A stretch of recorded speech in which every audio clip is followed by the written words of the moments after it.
ada aku coba tadi, udah jalan. Oke, mulai. Baik, Assalamualaikum warahmatullahi wabarakatuh. Waalaikumsalam warahmatullahi wabarakatuh. Selamat siang menjelang sore Bapak Ibu semua. Terima kasih atas kehadiran Bapak Ibu pada kesempatan kali ini. Kita bertemu lagi di ruang virtual dalam menimba ilmu yang akan kita dapatkan berupa bagaimana penyebaran pemahaman tentang penerapan budaya positif di sekolah. Ini materinya luar biasa bagus sekali ya. Pada kesempatan kali ini kita akan diberikan materi dan dijelaskan oleh Bapak Feby Andriza Putra. Nah, beliau CGP Angkatan 7. Sebelum kita mulai pemaparan dari Bapak Feby, nanti caranya nanti setelah Pak Feby memberikan penjabaran kita akan ada sesi tanya jawab. Jadi Bapak Ibu semua bisa memperhatikan bagaimana tentang apa sih itu budaya positif begitu. Jika ada yang tidak paham nanti atau kurang tepat sasaran di dalam pemikiran bisa ditanyakan nanti setelah Pak Feby memberikan pemaparan. Baik, untuk tidak memperpanjang waktu lagi, kita persilakan saja kepada Bapak Feby Andriza Putra untuk langsung saja memaparkan materinya. Kepada Pak Feby dipersilakan. Oke, terima kasih Bu Uci. Baiklah. Assalamualaikum warahmatullahi wabarakatuh. Waalaikumsalam warahmatullahi wabarakatuh. Waalaikumsalam warahmatullahi wabarakatuh. Pertama-tama marilah kita panjatkan puja dan puji syukur kita kepada Allah Subhanahu wa Ta'ala yang telah memberikan rahmat karunia kesehatan kepada kita sehingga kita masih bisa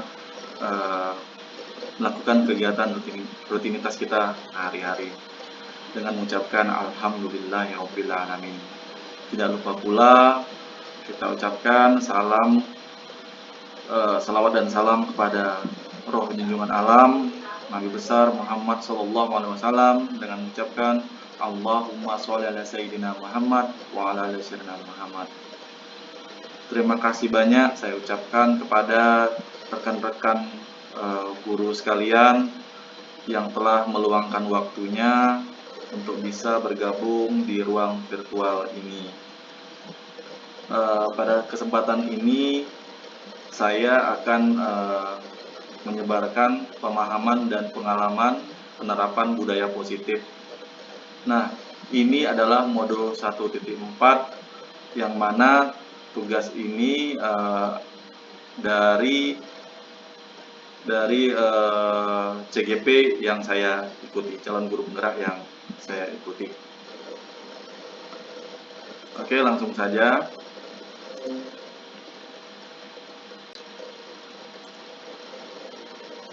Nah, dalam budaya positif itu ada beberapa konsep utamanya. Ada berapa ini? Ada 1, 2, 3, 4, 5, 6, 7. Ada 7 konsep utama modul budaya positif. Yang pertama itu adalah perubahan paradigma belajar. Yang kedua adalah disiplin positif. Yang ketiga adalah kebutuhan dasar manusia. Yang keempat, motivasi perilaku manusia. Yang kelima, posisi kontrol restitusi. Yang keenam, keyakinan kelas. Dan yang terakhir adalah segitiga restitusi. Nah, kita akan bahas satu-satu konsep utama modul budaya positif ini. Yang pertama yaitu perubahan paradigma belajar. Nah, pembelajaran dengan paradigma baru.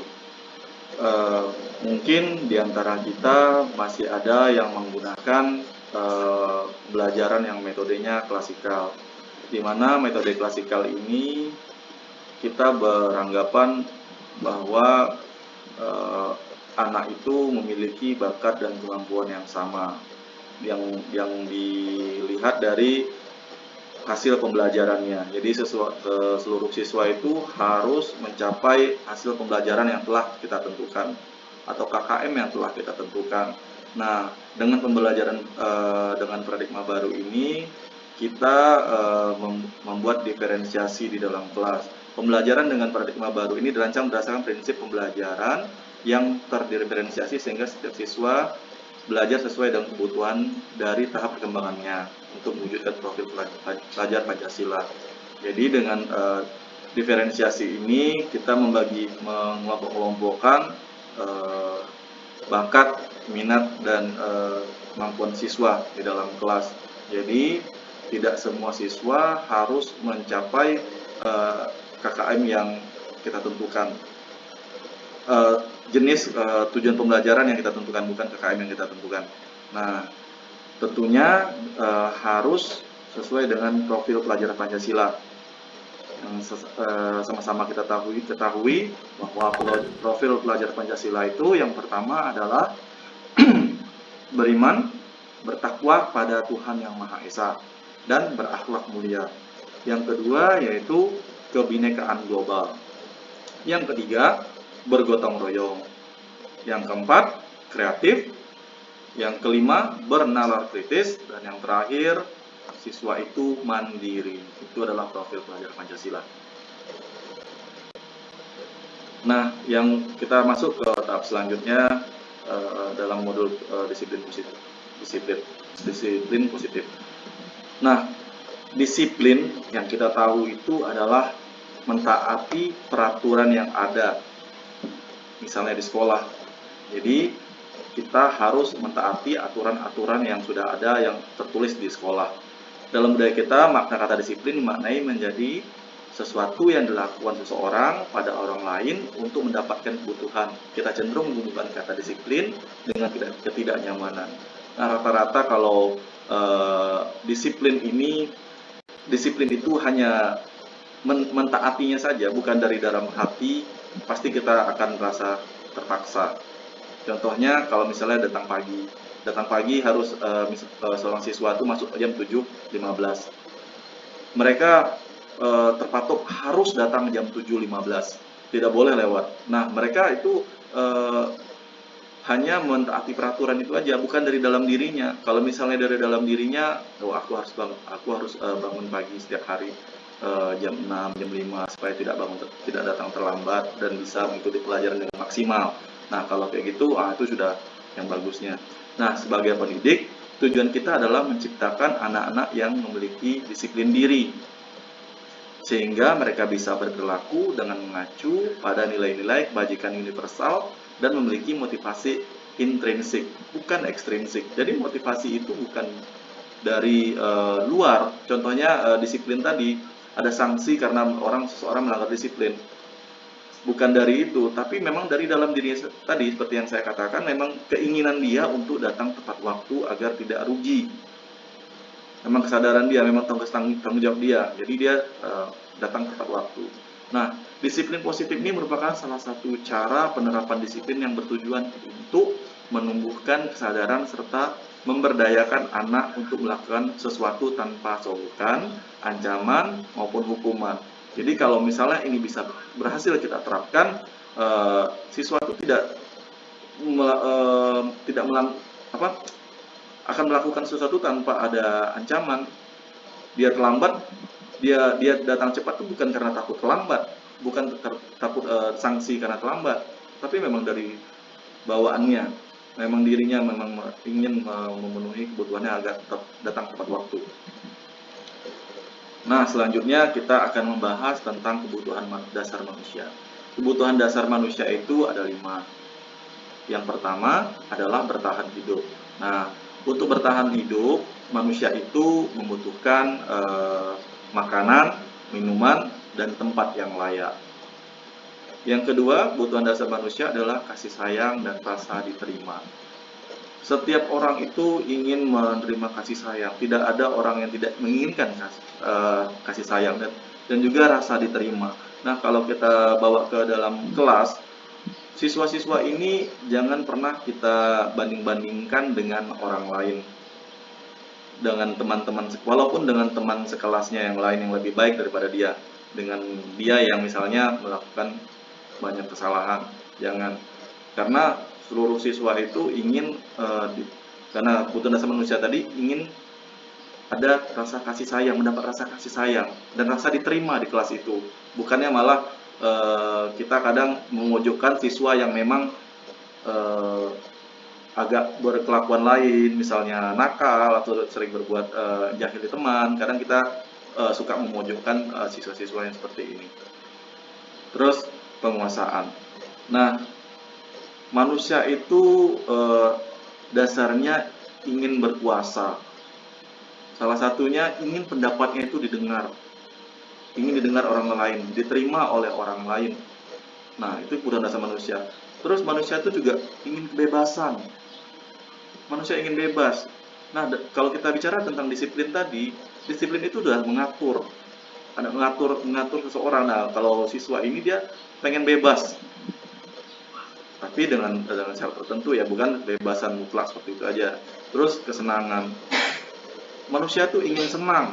Siapa sih yang tidak ingin senang? Nah, jadi kalau dibawa ke dalam kelas, pembelajaran yang menyenangkan akan memaksimalkan siswa dalam menangkap pembelajaran yang kita berikan. Jadi itu adalah kebutuhan dasar manusia. Nah, ini harus kita kuasai sebelum kita masuk ke tahap selanjutnya. Motivasi perilaku manusia. Motivasi motivasi ini adalah dorongan yang timbul dari dalam seseorang secara sadar atau tidak sadar untuk melakukan suatu tindakan dengan tujuan tertentu. Jadi memang dari dalam diri dia sendiri, bukan dari hal yang lain. Yang pertama yaitu menghindari ketidaknyamanan dan hukuman. Murid melakukan disiplin diri karena ia takut dihukum, ini merupakan motivasi ekstrinsik. Nah, menghindari ketidaknyamanan dan hukuman. Seorang siswa itu dia datang ke sekolah tepat waktu itu hanya untuk menghindari hukuman dan ketidaknyamanan ketika akan kita kasih sanksi, kita kasih ceramahi biasanya kan. Nah, untuk itu siswa datang tepat waktu. Nah, yang selanjutnya mendapatkan imbalan atau penghargaan dari orang lain. Nah, murid melakukan disiplin diri karena ia ingin mendapat imbalan. Ini merupakan motivasi ekstrinsik yang dari luar juga. Contohnya, seseorang akan melakukan sesuatu kalau ada penghargaan atau imbalan dari orang lain. Contohnya kalau di dalam kelas, siswa yang dapat menjawab pertanyaan atau membuat kesimpulan dari pembelajaran yang telah kita berikan akan diberikan hadiah. Nah, ini nih bentuknya adalah motivasi ekstrinsik, bukan dari dalam diri siswa itu. Jadi dia mau memberikan pendapatnya hanya karena ada imbalan, ada dorongan dari luar, bukan keinginan dia sendiri untuk memberikan pendapat tadi. Yang ketiga, menghargai nilai-nilai kebajikan diri sendiri. Nah, ini yang paling bagus. Nah, murid melakukan disiplin diri karena sadar menilai kebajikan dirinya. Nah, ini yang kita bicarakan tadi, seorang sesuatu melakukan sesuatu itu atas dasar keinginan dirinya, atas nilai-nilai dan kebajikan dirinya sendiri, bukan dari faktor eksternal. Memang dari dalam dirinya sendiri ingin menjadi sesuatu yang lebih bagus lagi. Nah, ini kita akan bahas tentang konsep disiplin dengan identitas. Ini yang selama ini kita terapkan, konsep disiplin yang selama ini kita terapkan. Menghindari ketidaknyamanan dan hukuman. Nah, biasanya kalau kita diberikan sanksi atas pelanggaran disiplin yang telah kita terapkan, pasti itu sangat menyakitkan. Susah kita terima. Nah, terus yang kedua, tidak nyaman. Terus selanjutnya murid takut memaksa. Terus murid menyembunyikan kesalahannya karena dia melanggar tadi. Jadi seseorang tuh memang insting dia menyembunyikan kesalahannya supaya tidak dapat hukuman. Selanjutnya murid jadi rendah diri. Nah, ketika diberi sanksi, biasanya juga teman-temannya tahu kalau dia itu lagi diberi sanksi. Nah, dengan demikian percaya dirinya bisa menurun karena tindakan yang kita berikan, sanksi yang kita berikan. Nah, kalau misalnya dengan penghargaan, nah kalau ini sangat tidak efektif. Kenapa? Karena ini bisa membuat dia ini hanya melakukan sesuatu itu karena ada dorongan aja, ada dorongan dari luar tadi, seperti dapatkan hadiah tadi. Kalau tidak ada dapat hadiah, dia tidak mau melakukannya. Misalnya membuat kesimpulan dari pembelajaran hari ini misalnya kan, dia tidak mau kalau tidak ada penghargaan. Nah, terus merusak hubungan atau sifat iri. Nah, mungkin Bapak Ibu guru sekalian pernah merasakan ini. Kalau saya sendiri pernah. Waktu di SMA dulu, waktu masih sekolah, ada teman-teman yang memang mampu untuk menjawab pertanyaan yang diberikan oleh guru, dia diberikan penghargaan. Nah, kita iri saya iri sama teman saya itu. Dia memang pintar dan pantas dia mendapatkan hadiah. Iri saya. Terus yang kedua, ini bisa mematikan kreativitas. Misalnya seorang anak diberikan hadiah karena dia telah mencapai sesuatu. Contohnya ketika membaca, dia sudah pandai membaca satu kalimat misalnya, terus dikasih hadiah. Nah, biasanya anak ini aku udah dapat hadiah, berarti aku udah bisa baca. Dia tidak mau mencoba lagi, cukup sampai di sana aja. Nah, jadi ini salah satu bisa mematikan kreativitas. Terus menghukum dengan sistem ranking. Nah, kalau yang ini seperti yang kita tahu kan, sekarang sekolah-sekolah tidak ada lagi yang sistem ranking. Di rapor tidak ada lagi sistem ranking. Dihilangkan karena ini sangat-sangat bisa merugikan para siswa yang mendapat peringkat bawah. Selain siswanya sendiri, orang tua, wali murid siswa itu juga akan mendapatkan rasa percaya diri yang menurun karena anaknya mendapatkan ranking yang rendah, dan siswa tadi juga bisa menjadi pesimis atau bahkan tertanam di kepalanya, aku ini memang orang yang bodoh dari teman-teman aku. Nah, mungkin bisa seperti itu. Terus yang terakhir itu merampas hak menghargai dirinya. Jadi dia tidak bisa berkembang lagi, cukup sampai di situ saja.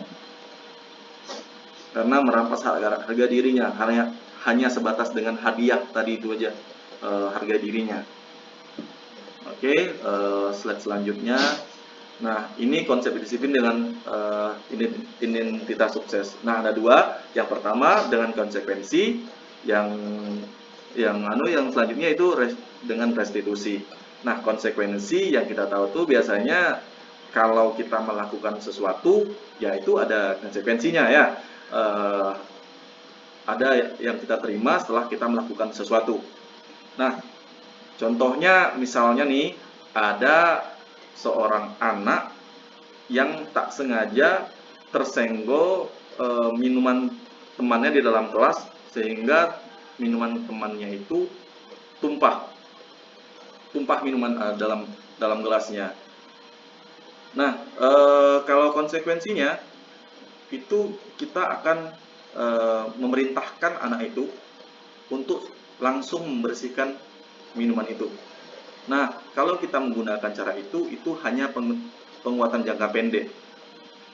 Jadi kalau dia tumpah langsung dibersihkan, kita memerintahkannya, karena itu konsekuensi yang harus dia terima ketika dia telah menumpahkan minuman tadi. Terus harus ada monitoring berkelanjutan. Nah, setelah kita memerintahkan peserta didik yang tidak sengaja menumpahkan minuman temannya tadi, kita harus memonitoring, kita melihat lagi apakah dia memang betul-betul sudah melakukan tugasnya, yaitu mengepel lantai yang kotor karena minuman temannya tadi. Harus dimonitoring.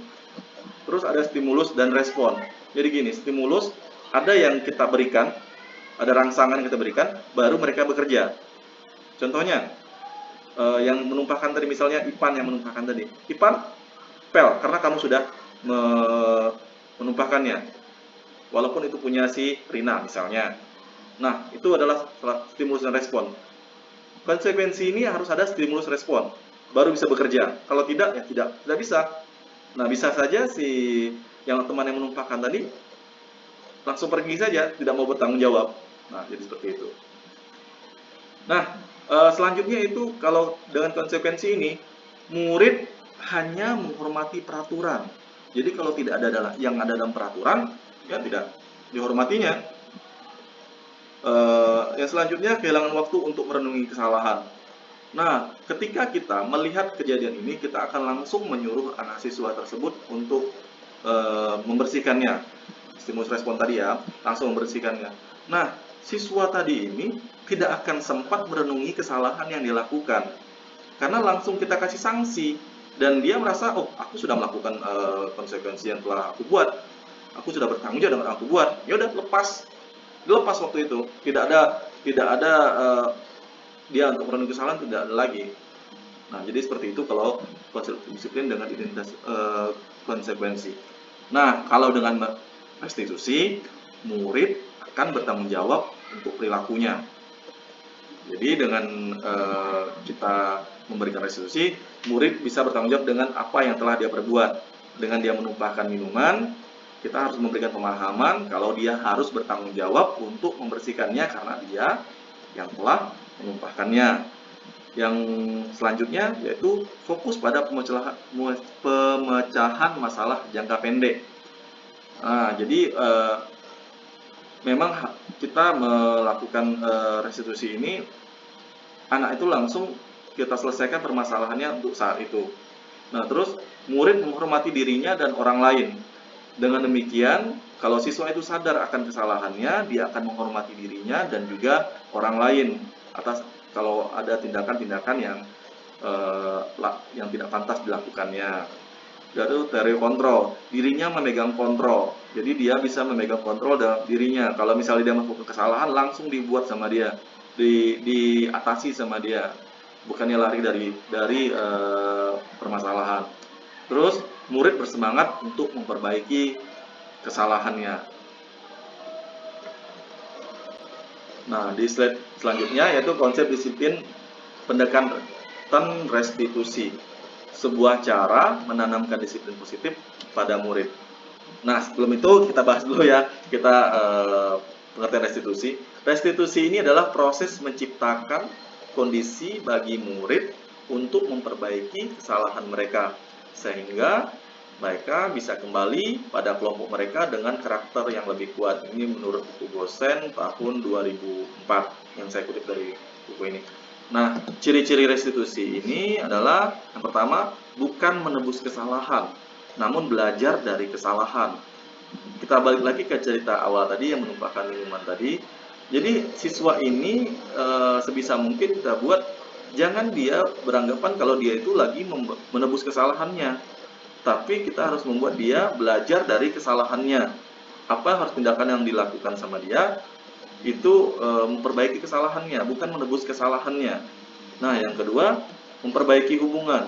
Dengan menerapkan ini, kalau ada konflik antara teman, nah ini bisa memperbaiki hubungan karena dia menghargai temannya, dia bertanggung jawab untuk mengepelnya, membersihkan lantai yang bekas tumpahan temannya tadi. Jadi tidak merusak hubungan teman-temannya. Kalau temannya pula yang ngepel, kan bisa berabe, bisa jadi permasalahan. Terus dalam restitusi kita tidak langsung menjudge anak itu bersalah, tapi kita memberikan tawaran kepada anak itu atas tindakan yang telah ia buat, apa yang harusnya dia lakukan selanjutnya. Jadi seperti itu. Terus ini juga menuntut untuk melihat ke dalam diri. Apa sih kesalahan dia? Apakah dia benar salah? Nah, itu dia bisa melihat dirinya sendiri. Terus yang selanjutnya lagi, mencari kebutuhan dasar yang mendasari tindakan. Terus fokus pada karakter, bukan tindakan. Titik menguatkan dan fokus pada solusi. Kita cari solusinya. Kira-kira kayak minum tumpah tadi, apa sih yang kamu bisa lakukan setelah kamu menumpahkan minuman teman kamu? Kira-kira ini bagus atau tidak? Tidak, misalnya dia jawabnya. Kira-kira siapa yang harus mengepelnya? Nah, kalau misalnya dia jawab, ya saya, biasanya sih dia jawab, ya harus saya. Ya, nah, Ya, silakan langsung dipel. Nah, jadi seperti itu, dia sadar akan tindakan dia. Nah, ini perbedaan hukuman, konsekuensi, dan restitusi. Nah, kalau di sini kita cerita tentang siswa sering tidak mengerjakan PR. Nah, coba beda lagi dengan tadi ya. Nah, kalau hukuman, biasanya guru menghukum siswa tersebut, bukan biasanya ya, ini beberapa guru cuman, misalnya ada guru yang menghukum merokok bendera selama 10 menit, atau guru marah dan murid menjadi takut. Nah, biasanya kan kalau ini yang kita lakukan, inilah yang terjadi. Guru marah kalau siswa tak ngerjain dengan PR, terus pastinya muridnya jadi takut. Nah, ini kalau hukuman. Nah, kalau konsekuensi, guru memberikan konsekuensi untuk mengerjakan PR-nya saat istirahat atau dikerjakan sebanyak 3 kali lipat. Nah, ini konsekuensi. Jadi mungkin ini sudah disepakati bersama. Inilah yang harus dilakukan sama seorang siswa yang tidak mengerjakan PR. Nah, kalau di restitusi, guru menanyakan keyakinan kelas. Kita tanyakan apa keyakinan kelasnya, harus tidak boleh tidak mengerjakan PR dan sebagainya, tidak dirinya dan membantu siswa menyelesaikan masalahnya. Jadi guru menanyakan kepada siswa tersebut apa permasalahannya, terus membantu siswa tersebut keluar dari permasalahannya. Dan kemudian guru terbuka dan siswa menghormati dirinya dan orang lain. Nah, jadi kita tuh tidak boleh langsung kalau menggunakan restitusi ini tidak langsung menghukum, tentu tidak ngasih langsung sanksi kepada dia, tapi menanyakan lagi kenapa dia sampai meninggalkan tidak mengerjakan PR, terus apa alasannya, terus bagaimana solusinya, menurutnya tugas itu harus digimanakan biar pasti bisa dikerjakan. Nah, mungkin dia akan menjawab, oh saya akan bagi waktu saya untuk bisa mengerjakan PR ini. Nah, seperti itu dia jawabannya.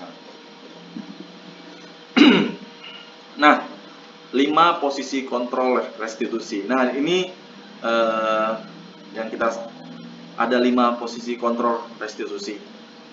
Mungkin Bapak Ibu nanti bisa lihat sendiri Bapak Ibu ada di bagian mana. Ada di bagian penghukum kah, pembuat rasa bersalah kah, atau teman, pemantau, atau manajer. Mungkin saya sendiri selama waktu saya masih belum mempelajari modul ini, saya berada di pembuat rasa bersalah. Saya suka membuat siswa rasa bersalah atas kesalahannya. Nah, mungkin nanti setelah kita sama-sama mempelajari modul ini, kita akan tahu bagian mana yang paling bagus dari 5 posisi kontrol restitusi ini. Nah, contoh penerapan 5 posisi kontrol. Kasusnya siswa tidak memakai atribut lengkap saat upacara bendera. Nah, kalau misalnya penghukum, kalau Bapak Ibu di posisi penghukum, biasanya kata-katanya kayak gini, penghukum patuh aturan sekolah lalu berdiri di depan kelas, langsung dikasih sanksi, berdiri di depan barisan atau barisan bedakan dari teman-temannya. Nah, ini kalau yang seperti ini itu kontrolnya penghukum. Nah, kalau pembuat rasa bersalah, contohnya berapa kali sudah Bapak atau Ibu guru harus memberitahu, kamu buat Bu guru kecewa, atau kamu buat Ibu kecewa, buat Bapak kecewa. Nah, dengan kata-kata seperti ini berarti Bapak Ibu sudah menjadi kontrolnya itu pembuat rasa bersalah. Yang selanjutnya yaitu teman. Kalau Bapak Ibu kontrolnya teman, contohnya gini, untuk kasus siswa yang tidak memakai atribut lengkap saat upacara bendera. Ayolah yang tertib, Bu Guru bangga, titik kali ini tidak apa-apa, kamu salah. Wah, jadi seperti itu. Kalau itu teman ya. Nah, kalau pemantau, ini yang keempat. Kamu sudah melanggar. Apa peraturan dan konsekuensinya? Ini pemantau nih. Yang terakhir, manajer. Apa kamu tahu kesalahan kamu? Kira-kira bagaimana kamu akan memperbaiki kesalahan ini? Nah, ini manajer. Mungkin Bapak Ibu bisa lihat sendiri Bapak Ibu di bagian mana? Bagian penghukum kah? Membuat rasa bersalah? Atau teman kah? Atau pemantau? atau manajer, atau tidak tahu tidak mau tahu? Tapi tidak mungkin ya, kita pasti ada salah satu di bagian 5 ini. Nah, ini keyakinan kelas. Mengapa harus ada keyakinan kelas? Mengapa kita tidak buat peraturan kelas saja? Nah, presentasi adalah alat komunikasi yang dapat berupa peragaan kuliah, ceramah, laporan, dan lainnya.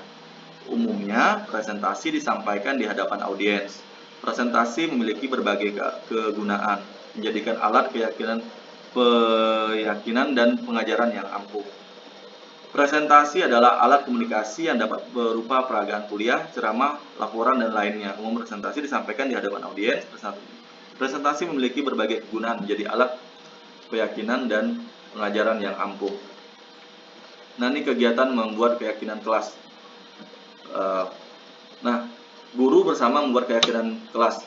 Diskusi tentang peraturan. Jadi kita sebagai guru harus membuat diskusi sama peserta didik kita tentang apa yang harus kita terapkan di keyakinan kelas kita di dalam kelas itu. Terus setelah jadi merumuskan peraturan menjadi keyakinan. Terus menempelkan keyakinan kelas itu mungkin di sebuah spanduk yang sudah dicetak, tempelkan di dalam kelas supaya mereka peserta didik atau teman-teman di kelas selalu melihatnya. Nah, ini misalnya contoh keyakinan kelas 10 Merdeka 1. Pertama, disiplin tepat waktu, belajar dengan antusias, semangat, dan percaya diri. Saling menjaga kebersihan dan keindahan kelas. Saling menghormati sesama, saling membantu dan bekerja sama, menghargai guru atau teman yang sedang berbicara, selalu menerapkan 5S, senyum, sapa, salam, sopan, dan santun. Terakhir, gemar membaca dan menulis sebagai budaya literasi. Nah, ini contohnya misal saya membuat keyakinan kelas di 10 Merdeka 1. Mungkin Bapak Ibu bisa juga membuatnya di kelas yang Bapak Ibu masuki. Ini hanya sekedar contohnya saja, mungkin ada bisa ditambah lagi atau dikurangi dari ini karena tidak masuk bisa juga. Bagaimana pembentukan keyakinan kelas? Nah, keyakinan kelas lebih abstrak dari peraturan. Yang kedua, keyakinan kelas itu sedikit saja agar mudah diingat. Jadi jangan banyak-banyak membuat keyakinan kelasnya. Karena kalau kebanyakan, ya seperti yang kita tahu sendiri, manusia itu tempatnya suka lupa. Jadi sedikit saja yang poin-poin pentingnya saja, apalagi yang paling sering dilanggar sama peserta didik kita.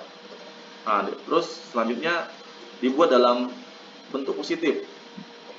Terus berupa pernyataan universal. Selanjutnya lagi sesuai dengan kondisi kelas dan sekolah agar mudah diterapkan. Jadi harus sesuai dengan yang ada dengan kondisi kita, kondisi alam kita. Terus yang terakhir, semua warga kelas dilibatkan saat membuatnya. Jadi usahakan dalam membuat keyakinan kelas itu ada seluruh peserta didiknya hadir. Nah, ini adalah beberapa contoh budaya positif yang telah kami lakukan di SMA Negeri 2 Milahan. Yang salah satunya yaitu kami selalu melaksanakan upacara bendera setiap hari Senin. Mohon maaf itu salah ketik. Setiap hari Senin pagi kami akan melaksanakan upacara bendera yang diikuti oleh seluruh siswa dan seluruh dewan guru.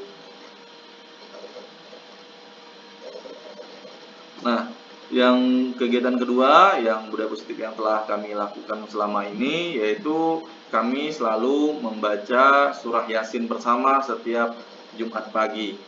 Jadi seluruh siswa akan berkumpul di lapangan bersama-sama membaca surah Yasin untuk khusus yang muslim. Sedangkan untuk yang non muslim kami memerintahkan mereka untuk membawa Alkitab mereka masing-masing. Kemudian mereka membaca Alkitab mereka di ruangan perpustakaan. Jadi seperti itu. Nah, ini segitiga restitusi. Bapak Ibu ada yang sudah pernah kenal dengan segitiga restitusi? Belum? Oke, baik, untuk kali ini kita akan belajar bersama-sama ya. Saya bukan menggurui Bapak Ibu, kita belajar sama-sama di sini. Nah, ini segitiga restitusi. Yang paling bawah itu menstabilkan identitas. Nah, kalau ini nih ketika kita menangani sebuah masalah, dalam contoh misalnya ada siswa yang bermasalah, kita membuat dia itu nyaman dengan keberadaan kita, dengan komunikasi yang kita lakukan. Kita semua akan melakukan hal yang terbaik yang bisa kita lakukan. Jadi kita tuh membuat dia tuh nyaman, enjoy dengan pertemuan yang kita lakukan. Terus yang kedua, validasi tindakan salah. Semua perilaku itu memiliki alasan. Kita sampaikan, ya, misalnya ada teman yang sampai meninju temannya. Kita tanyakan, kenapa kamu meninju? Misalnya jawabnya, dia tuh Pak menarik celana saya sampai kedodoran celana saya. Misalnya seperti itu. Nah, jadi kayak saya tinju lah dia karena dia sudah kelewatan sekali sampai berdarah saya tinju. Nah, untuk itu kita jawab, ya memang semua perilaku itu memiliki alasan. Apalagi kalau kamu sampai ditelanjangi di depan umum, ya kita marah, wajar kita marah. Nah, selanjutnya lagi yang terakhir, kita nanyakan keyakinan kelasnya. Apakah boleh kamu misalnya tadi kan meninju sampai darah, apakah boleh kamu meninju teman kamu tadi? Apakah itu sesuai dengan keyakinan kelas kita? Nah, pasti dia jawab tidak. Nah, untuk itu akan memunculkan motivasi internal dari dalam diri dia, akan menemukan membuat dia menemukan solusi dari permasalahan yang dia alami sekarang. Apa tindakan yang harus kamu lakukan? Mungkin dia akan jawab, seharusnya saya tidak seperti itu, dan lain sebagainya.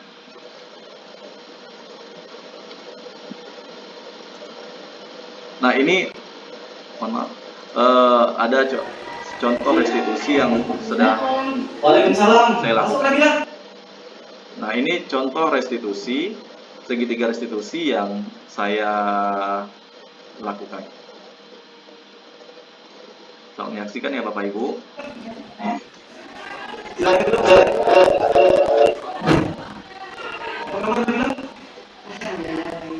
Baik, serius.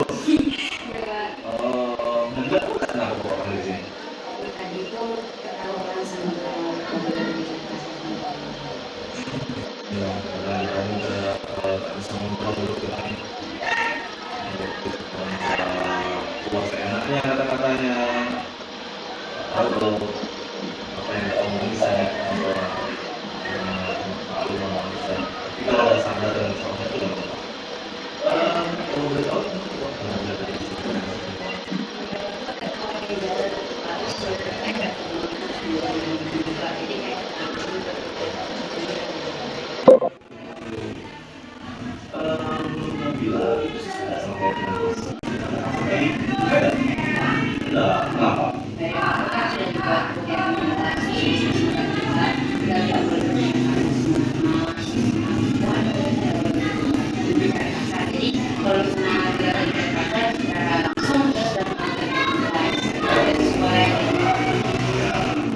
menurut Nabila, ketika ada teman-teman Nabila yang sering dan Nabila lagi, tindakan yang harus dilakukan.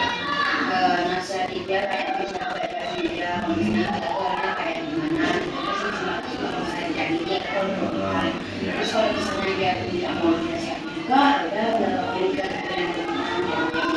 yang bisa dibantu bilang terus sama. Oke, mantap itu. Aku kalau ada teman-teman yang terus bilangnya baik, juga dia berhenti, dan mungkin saya yang bisa kita bahas kali ini. Semoga Nabila jadi pribadi yang lebih bagus lagi, bisa menjaga hubungannya ya. Oke, silakan Nabila kembali ke kelas. Oke, semangat ya.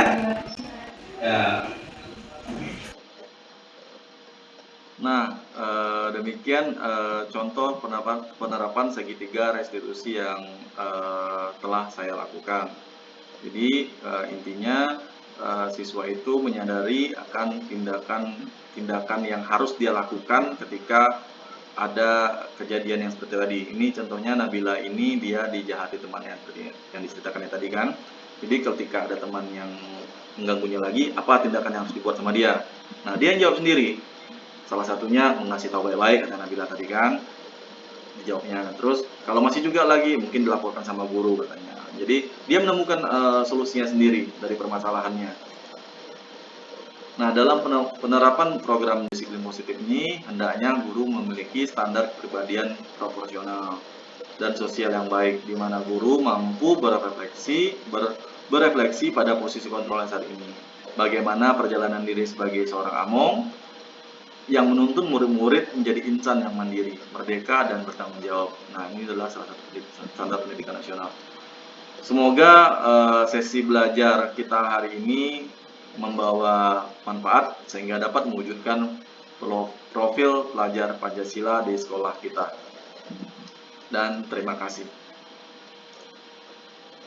Baik, terima kasih Pak Febi Andri Saputra selaku narasumber kita. Luar biasa sekali ya Bapak Ibu. Pada kesempatan hari ini kita memperoleh ilmu baru, konsep-konsep baru yang sebelumnya mungkin pernah kita lakukan tapi tidak tahu namanya, atau mungkin sama sekali belum pernah kita lakukan gitu ya, seperti segitiga restitusi, keyakinan kelas, apa tadi lagi ya, posisi kontrol gitu ya. Terima kasih Pak.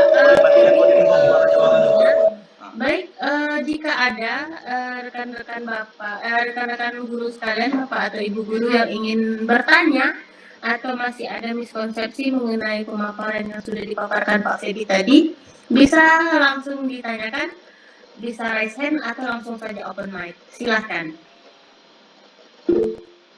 Ya, Pak Hairudin, silakan Pak Hairudin. Baik Bu, terima kasih. Menarik ya paparan yang disampaikan oleh Pak Febi dalam presentasinya. Ada yang menarik yang ingin saya tanyakan. Kita ada hubungan dengan kedisiplinan. Setiap hari anak-anak sering terlambat. Kadang-kadang dia terus, kadang-kadang bisa berganti dengan teman-teman yang lain.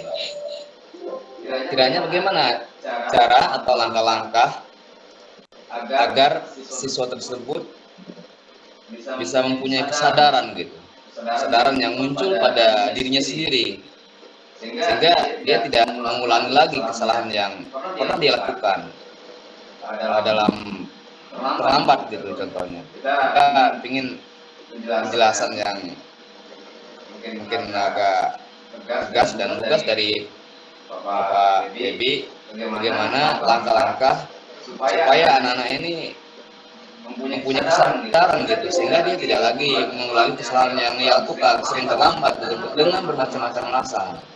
Kita udah tanyakan gitu, kadang-kadang teman-teman yang tukang piket hari-hari sering bermasalah dengan anak yang terlambat. Kadang-kadang kita tidak tepat untuk memperlakukan bagaimana seharusnya gitu, sehingga kita langsung kasih sanksi. Terima kasih pada Pak Ibu moderator, kepada Pak Febi. Assalamualaikum warahmatullahi wabarakatuh. Waalaikumsalam warahmatullahi wabarakatuh. Terima kasih Pak Hairudin, pertanyaannya bisa ditangkap ya Pak Febi ya.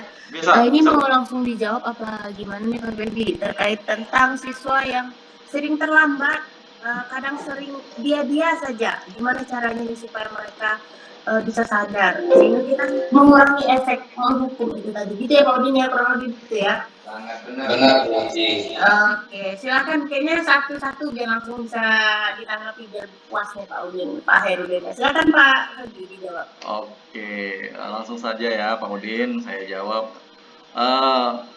Memang ini tolong matikan suaranya Pak Udin.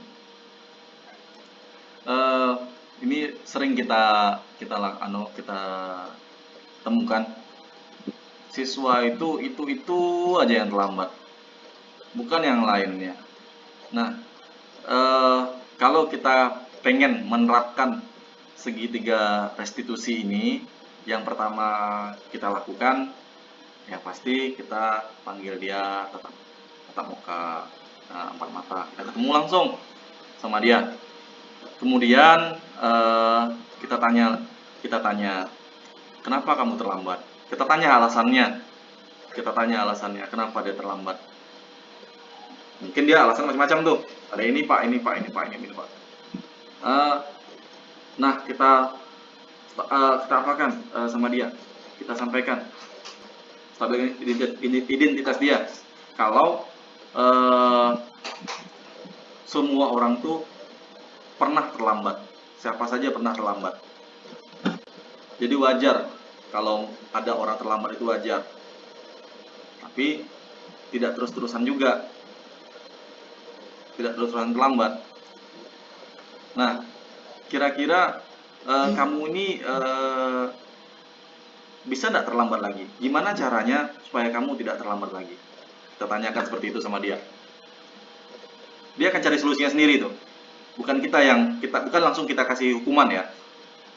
Nah, ini bedanya sama yang tadi tuh Pak Khairuddin ya. Kita tidak memberikan sanksi langsung, tapi kita wawancara dia permata dulu, atau bahasa kita kan bahasa konseling ya, kita bicara sama dia dulu. Ya, jadi tindakan setelah kita tanya, dia jawab alasannya, terus kita tanya lagi apa penyebabnya kamu terlambat, terus kita tanya lagi kenapa dia bangun pagi itu susah, misalnya jawabnya bangun pagi susah. Nah, kita tanya lagi kenapa kamu bangun pagi susah. Bisa dijawabnya lagi, saya suka bermain game. Nah, menurut kamu apakah kita tanya ini bukan keyakinan kelas, tapi yang baik itu seperti apa? Dia tahu sendiri itu. Apakah wajar seorang anak, seorang siswa untuk tidur sampai larut malam karena bermain game, karena sibuk bermain game? Nah, dia jawab sendiri, tidak. Nah, seharusnya kamu seperti apa? Nah, dia akan cari solusinya sendiri. Dia biasanya akan, kalau ditanya seperti itu, dia akan jawab, oh ya Pak, saya akan bermain gamenya sampai jam sekian saja. Kalau sudah sampai jam sekian, saya akan tidur. Nah, jadi seperti itu, Pak Khairuddin. Bisa dipahami apa yang saya sampaikan, Pak Khairuddin, atau masih membagongkan? Terima kasih Pak Gedi atas jawabannya. Rasanya cukup menarik ya. Jadi atas hari ini dan lihat jawabannya mungkin untuk diri saya sendiri dan Bapak Ibu yang lain. Ternyata ada yang harus kita lakukan. Bagaimana anak sendiri punya kesadaran yang muncul sehingga dia akan merubah cara hidupnya, bagaimana layaknya dia siswa. Mungkin itu aja. Terima kasih kepada Pak Febi dan Ibu Koordinator. Sekali lagi terima kasih. Assalamualaikum warahmatullahi wabarakatuh. Waalaikumsalam warahmatullahi wabarakatuh. Waalaikumsalam. Sebelumnya nih saya mau tanya sama Pak Khairuddin nih, Bu moderator sebentar. Ya, silakan Pak. Kalau Pak Udin merasa sekarang ini posisi kontrolnya bagian yang mana ya? Untuk saat ini ya masih kita dalam kontrol penghukum gitu. Oh, penghukum ya Bu Udin ya. Gitu. Bahkan ada juga kadang-kadang kita sekali-kali itu sebagai pembuat rasa salah gitu. Oh, dua ya, sering kita lakukan. Kita jarang sekali memperlakukan seorang siswa sebagai teman gitu. Ya, selain mungkin sebagai teman gitu. Ya, atau yang lebih baiknya gitu bagaimana caranya gitu. Kita rangkul gitu dengan bahasa tingkat siswanya sendiri. Tadi sudah disampaikan oleh Pak Febi, saya merasa banyak sekali kekurangan saya selama ini dalam untuk menegakkan kedisiplinan gitu. Ya, jadi setelah saya mempelajari dan mengikuti presentasi yang dilakukan Febi, saya rasanya udah dapat ilmu baru gitu. Terima kasih Pak Febi. Oke, kita belajar bersama Pak Udin. Oke, terima kasih. Saya senang sekali. Alhamdulillah, tercerahkan ya Pak Khairuddin ya. Sangat tercerah. Jadi memang segitiga restitusi lah solusinya gitu ya.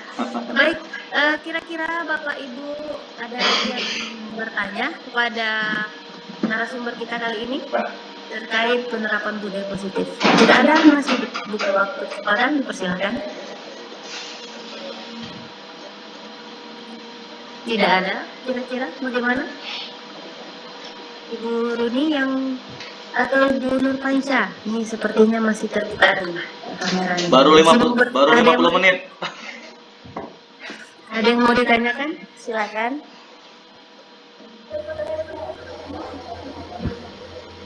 Saya kayaknya pas, alhamdulillah saya paham terhadap penjelasan daripada Bapak Febri, cuma ingin menambahkan saja.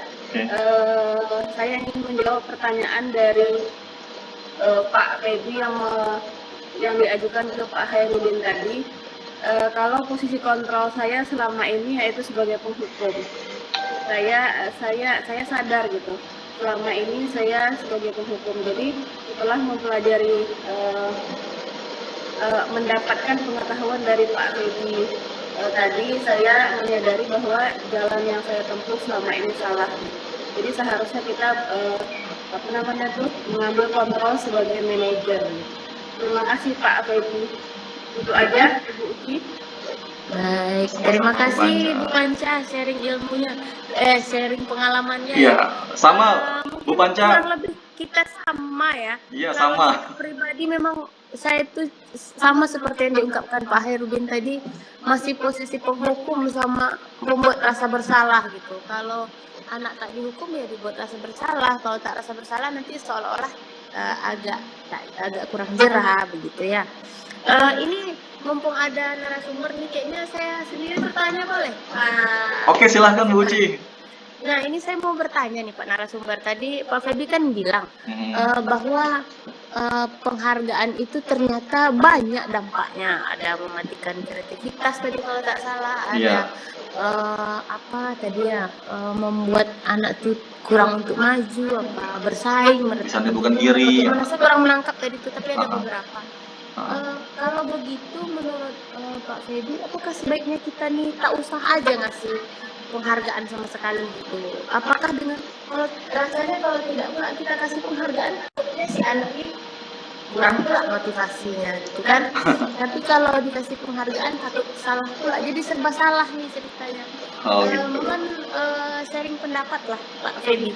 Oke Bu Uci, moderator kita yang bertanya ya. Ya tak apa-apa lah kan Pak, moderator bertanya. Iya. Ini belum paham ilmunya lagi nih Pak. Oh ya. Baiklah, saya akan coba langsung jawab saja pertanyaan dari Ibu moderator kita, Ibu Afrila Suci, tentang bagaimana sih pemberian hadiah itu intinya boleh sih atau tidak, ya gitu ya Bu Uci ya. Nah, kurang lebih begitu Pak. Gimana sih tentang penghargaan itu masih boleh kita berikan atau tidak gitu? Nah, dari yang saya pelajari selama ini Bu Uci di dalam CGP ini, dalam modul-modul yang sudah saya pelajari, pemberian hadiah itu boleh Bu Uci, cuman ada tata caranya. Tata caranya itu kita jangan memberikan hadiah itu di khalayak umum atau di tempat umum Bu Uci.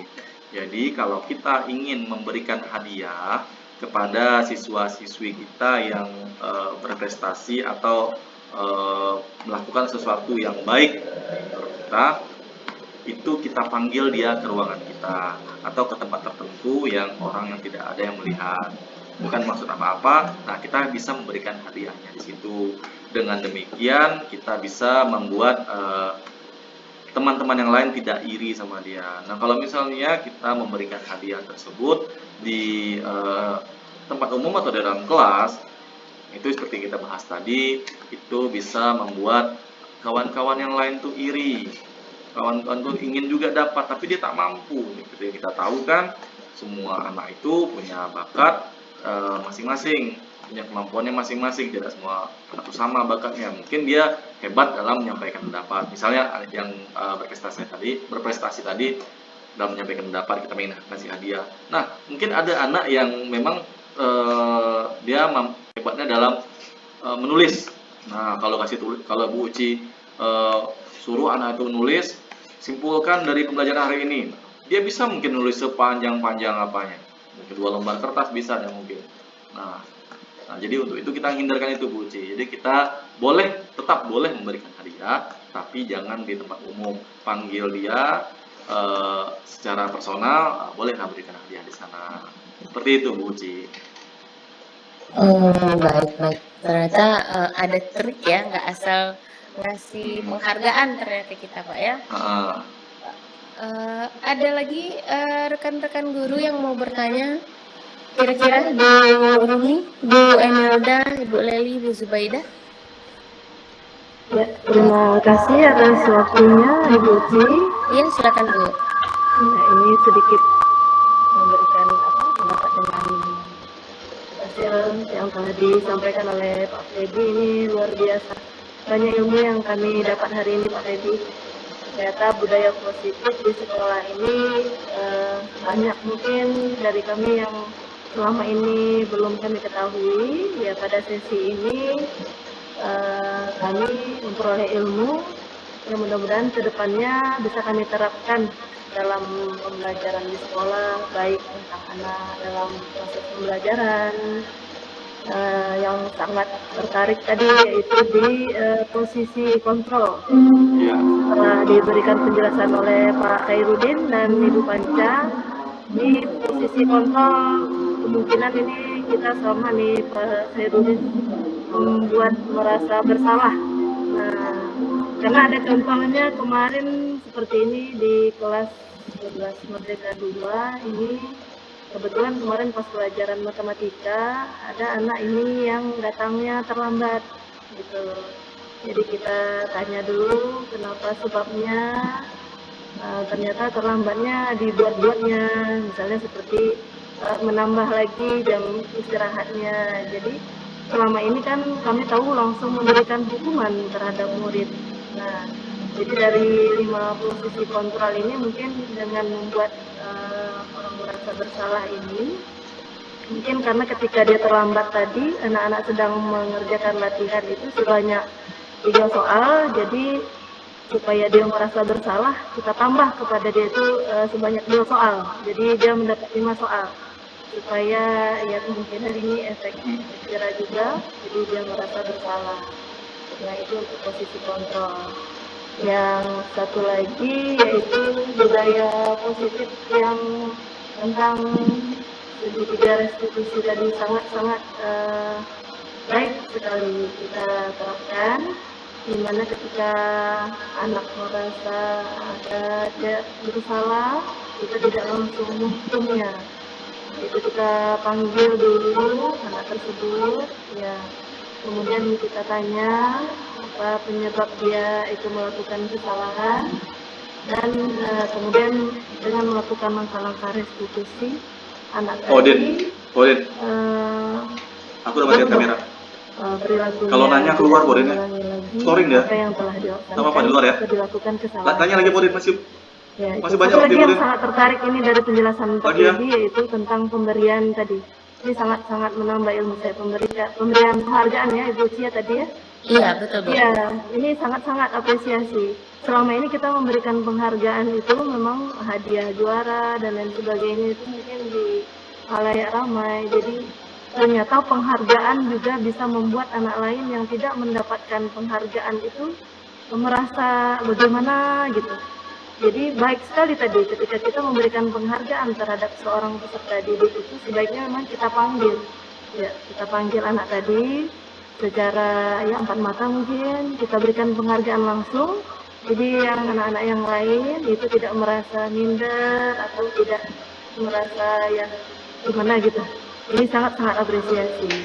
Ya, terima kasih atas ilmunya hari ini Pak Feby, dan terima kasih atas waktunya Ibu Uci.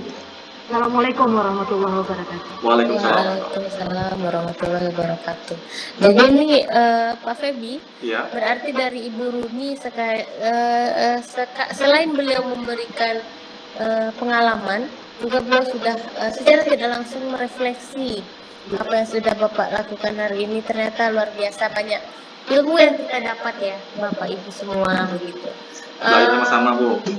Ya, dari konsep-konsep baru yang selama ini belum kita paham mengenai segitiga restitusi, keyakinan kelas, apalagi mengenai posisi kontrol begitu ya, maupun tentang penghargaan yang mematikan kreativitas dan lain-lainnya begitu. Luar biasa ilmu yang kami dapat hari ini. Saya pun merasa sangat senang sekali bisa hadir di dalam acara yang Bapak paparkan materinya hari ini begitu. Mungkin selain itu terakhir mungkin ada rekan guru yang ingin merefleksi atau memberikan umpan balik terhadap kegiatan kita hari ini. Dipersilakan, satu orang saja lagi. Ayo Poden. Silakan Bapak Ibu jika ada yang memberikan umpan balik atau tanggapan Poden, waktunya kurang, Poden. materi yang sudah disampaikan Bapak Febri Terbangkan. tadi. Silakan. Katakan. Boleh raise hand atau langsung open mic boleh. Silakan. Masih ada waktu Bapak Ibu. Ini Pak Hairudin nampaknya nih yang mau ngomong. Iya. Silakan Pak Hairudin.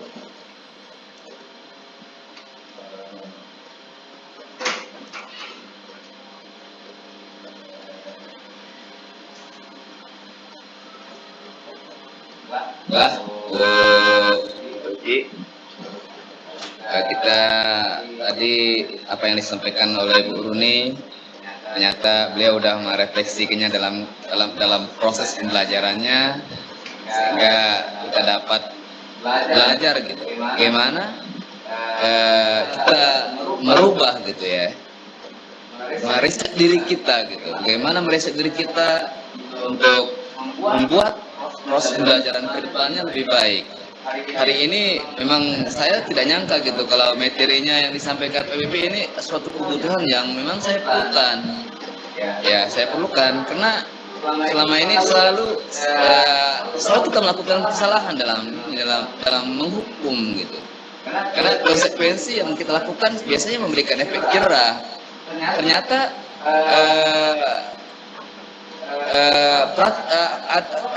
temuan-temuan baru gitu atau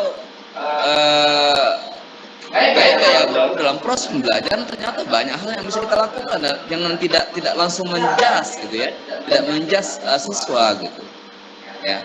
Paling tidak kita bisa dapat tadi informasi dari presentasi yang disampaikan Pak Bebi, kita bisa bawa mereka berbicara empat mata face to face, kita tanyakan apa sebenarnya yang terjadi pada dirinya. Nah, kadang-kadang kita seorang guru selalu anak yang nggak kerja PR-nya, datang terlambat, kadang-kadang berperilaku yang agak sedikit agresif, terus menjas, oh kamu ini gimana gitu, ya nggak punya kepribadian yang bagus gitu, kamu termasuk siswa yang mungkin berkatakan maaf nakal gitu.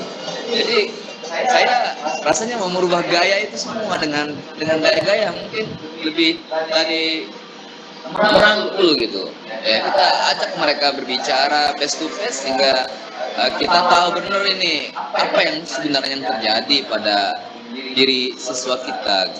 Jadi kami ingin Pak Bebi sedikit kasih sebelum menutup ini begitu, sebelum menutup presentasi ini kami ingin sedikit Pak Bebi nanti kasih kesimpulan sehingga kami nanti bisa dapat catatan-catatan kecil sehingga kami punya oleh-oleh untuk merefleksi diri kami sendiri, upgrade diri kami sendiri sehingga kami ke depan menjadi guru yang mungkin ya guru hebat gitu, guru-guru yang mungkin punya gaya yang baru gitu, lebih disenangi oleh siswa gitu, disenangi oleh anak-anak gitu, sehingga kita tidak ada siswa yang mengatakan aku takut deh dengan Pak Bebi gitu, aku takut deh dengan Pak Udin, dia sendiri deh dengan Ibu si Anu mah gitu ya. Sekarang kita rubah gaya ini, mereka langsung melihat semua guru itu baik pada dasarnya. Nah, terima kasih Pak Bebi atas informasinya. Mohon maaf jika ada sesuatu yang mungkin agak sedikit menyinggung ya perasaan teman-teman dan sahabat-sahabat guru hebat. Hairudin sekali lagi mohon ampun maaf. Terima kasih. Assalamualaikum warahmatullahi wabarakatuh. Waalaikumsalam warahmatullahi wabarakatuh. Nah, ini penutup memang dari Pak Hairudin ya Pak Bebi. Silahkan, monggo diberikan penguatan lah ibaratnya, kesimpulan dan penguatan sehingga bisa merubah mindset kami dalam bagaimana bisa memberikan pembelajaran yang terbaik kepada peserta. Silakan Pak Bebi. Oke, terima kasih Pak Udin ya. Sebagai seorang guru, mungkin ada sebuah hal yang memang harus kita tanamkan dalam diri kita. Dan ini yang saya rasa memang masih banyak. Saya kan sebagai guru BK masih merasa beberapa guru yang belum menerapkan hal ini, yaitu tentang siswa itu memiliki bakat dan minat yang berbeda-beda, kemampuan yang berbeda-beda. Nah, kita sering menjudge atau anak ini kemampuannya sama. Ini soal yang kita kasih dia harus dikerjakan sama dia. Semuanya harus pandai kerjakannya. Padahal tidak. Semua siswa itu punya kemampuan yang masing-masing. Berbeda-beda. Kita sering menyamakan itu. Jadi sebagai seorang guru kita harus bisa membedakan itu. Siswa punya kemampuannya masing-masing yang berbeda-beda. Nah, itu yang utama yang harus kita tanamkan dalam pikiran kita. Untuk pembahasan kali ini itu yang paling penting yang kita tanamkan. Sebagai penutup juga Bu Uci, sebelum ditutup sama moderator ya Bu Uci ya, saya mohon maaf juga kalau ada kesalahan dalam saya memberikan jawaban dan mempresentasikannya. Saya bukan maksud untuk menggurui Bapak Ibu sekalian. Saya di sini ingin belajar bersama Bapak Ibu tentang bagaimana sih mengkondisikan peserta didik ketika membuat sebuah kesalahan atau dalam pembelajaran. Kita belajar sama-sama. Bukan saya menggurui, bukan saya pemberi materi tunggal, tidak. Mungkin Bapak Ibu lebih paham lagi daripada saya. Untuk itu saya mohon maaf yang sebesar-besarnya kalau ada perkataan dan ucapan saya yang menyinggung perasaan Bapak Ibu. Mungkin sekian Bu Uci. Baik, terima kasih Pak Febian Rizal Putra, narasumber kita pada kesempatan hari ini terkait penyebaran pemahaman praktek penerapan budaya positif di sekolah. Terima kasih kepada Bapak sudah memberikan ilmu-ilmunya. Semoga ilmu yang diberikan bisa merubah mindset kami menjadi lebih baik lagi dalam memberikan yang terbaik untuk peserta didik. Bagi rekan-rekan Bapak Ibu guru sekalian, terima kasih juga sudah hadir pada ruang virtual kali ini. Demikian acara kita hari ini. Jika ada kesalahan, kami selaku moderator memohon maaf. Wabillahi taufiq wal hidayah. Assalamualaikum warahmatullahi wabarakatuh. Waalaikumsalam warahmatullahi Assalamualaikum warahmatullahi wabarakatuh. Waalaikumsalam warahmatullahi wabarakatuh.